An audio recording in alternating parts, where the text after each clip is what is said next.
Okay guys, this is my very first video of the trans control module causing a no start condition, and I uploaded this on my other channel. For some reason it didn't do very well. I actually got a lot of hate for doing this. I'm going to take a small section of my video and put it at the end explaining where the trans control module is and what I did to actually fix the connection issue. I don't understand why I had so many people dislike the video when I'm giving them information that it's free to them. There were so many thumbs downs on this video, and I explained every single pin in the connectors on what to look for communication issues, but for some reason people just did not like the video. I don't understand why. I'm gonna upload it to this channel. Let me know what you guys think. With Billywood Ford in Jena, Louisiana. I am working on a 2018 F-150. The customer said took the truck out, had no problems at all, brought it home, parked it in the carport, got up the next day to start it. It had some kind of hill climb assist, it had some kind of parking brake, something adjustment, and the wrench light was on, and cylinder head temperature light was popping on, and all kinds of stuff was popping on. Let me explain to you what's going on here. You have very poor connection with your trans control module, probably. If you look at your 6 and 14 pins, your communication pins, you should, with the key off, read 120 ohms is the terminating resistance of each resistor, but when you put them together, you should read on your meter 60 ohms total on pins 6 and 14 of your DLC connector. And if you start on your left and you count 6 over, and then you continue through the cycle all the way across and then back down and back to the right, you'll hit pin 14. So it's 1, 6, 9's back down in the corner, count over to 14. What the pinpoint test wants you to do is they want you to unplug your connector on the passenger side frame rail going to your trans control module that's mounted to your frame wall. There's a plastic cover over the top of it, and they want you to pull the plastic cover off. Check for power and ground, and check your HS CAN lines. So you'll go from pin 44 to pin 6, ohm it out, make sure you're getting as close to zero resistance as possible, and then go from pin 43 to pin 14, ohm it out, and make sure you're getting as close to zero resistance as possible. Anything more than 3, Ford says, is no good, but honestly I would say anything more than 1 is going to eat up quite a bit of your communication. So as close to zero as possible is key. That is what ended up fixing my line, and what I mean by that is I didn't do anything to fix it. I had a pin fitment issue, so I unplugged the connector, I did all the tests, everything passed. It says, okay, plug everything back in. Does the vehicle now work? Yes, it does work. Well, there's no further diagnosis. So I took it upon myself to pull the connector back apart, clean it, make sure I was getting good fit, and just put a light film of dielectric grease across it. If everything checked out, I was getting good power. I think it's like pin 33 and pin 48. I should be getting power, and then there's a ground pin they want you to check resistance on.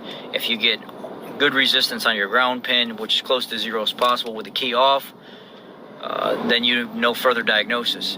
But just plugging the connector back in, I got back in the vehicle, keyed on, seen if the vehicle started. It did start, so it was just a pin fitment issue of your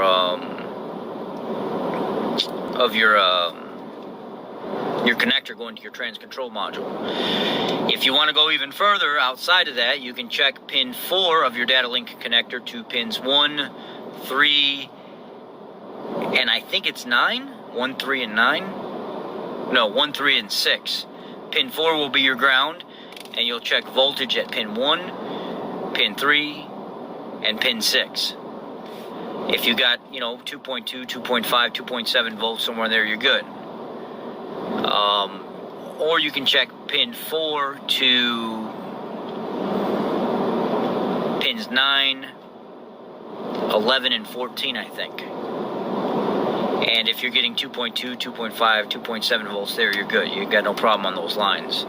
But what I was getting was from pin 4 to pin 1 with the key on, I was getting like millivolts. I wasn't getting anything.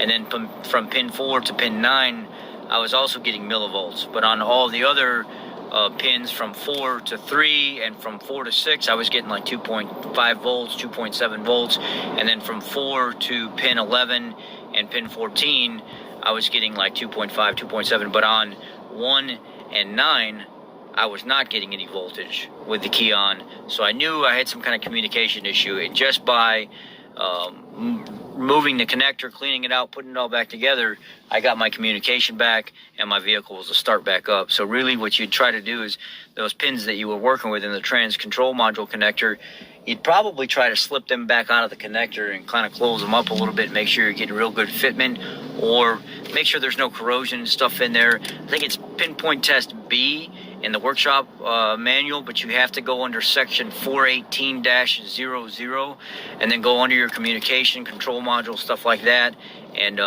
follow pinpoint test B in order to get where you need to be. Anyway, I'm test driving the truck right now. I'm out in the middle of nowhere. I'm just starting to pull back in town, so I'm going to go ahead and get off of this now. Again, the customer complained about driving the vehicle, shutting it off, and not being able to start it back up. So I'm going to get back to the dealership. I'm going to shut it off. I'm going to start it back up, and we'll go from there. Okay, guys, take care. Is 48563. And it says vehicle may exhibit a no crank, no start, auto start stop inoperative, illuminated malfunction indicator lamp, powertrain, so engine lamp, transmission shift concerns.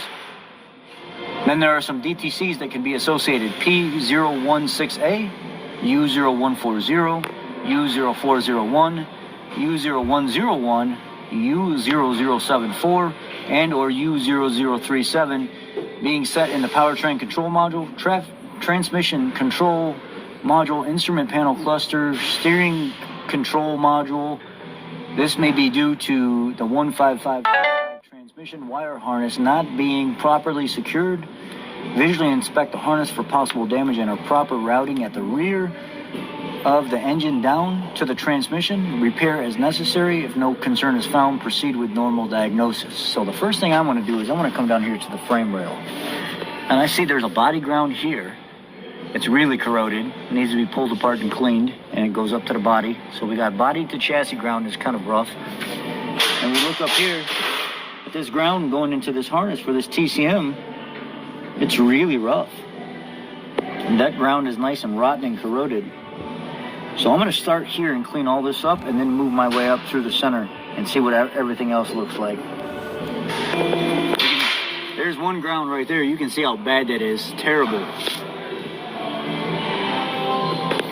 It's almost making no contact at all. So we're going to clean that up there, and we're going to clean that up there on the body. We're going to start with that one first, put it all back together. I'm going to take a wire wheel and clean that whole entire surface where it mounts to as well. Okay, there's the mounting spot eyelet. I just took it completely off. Pulled the little push clip right there out, and then there's the top with it cleaned out. Now I'm going to put a little dielectric grease between the two and bolt it back up.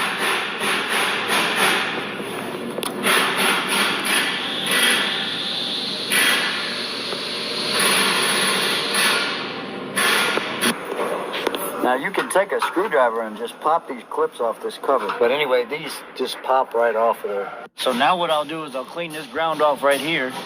I'll have to use just clean it off real good. And I'll pull this connector and stuff off this module here. And I'll make sure all that's clean as well. This connector.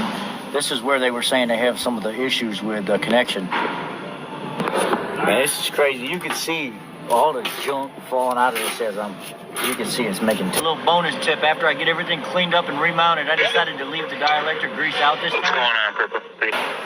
So I pulled the connector off for the control module here, cleaned it all out with some electrical cleaner that you can get at the parts store, and then took some electrical grease. I specify electrical grease, not just regular dielectric grease, but electrical grease. It's thinner. I get this stuff, we get this from Ford. It's made for connections and stuff. That's electrical grease. Where's the number at? Right there. XG12 is what it's called. This is the stuff we use on connectors and things.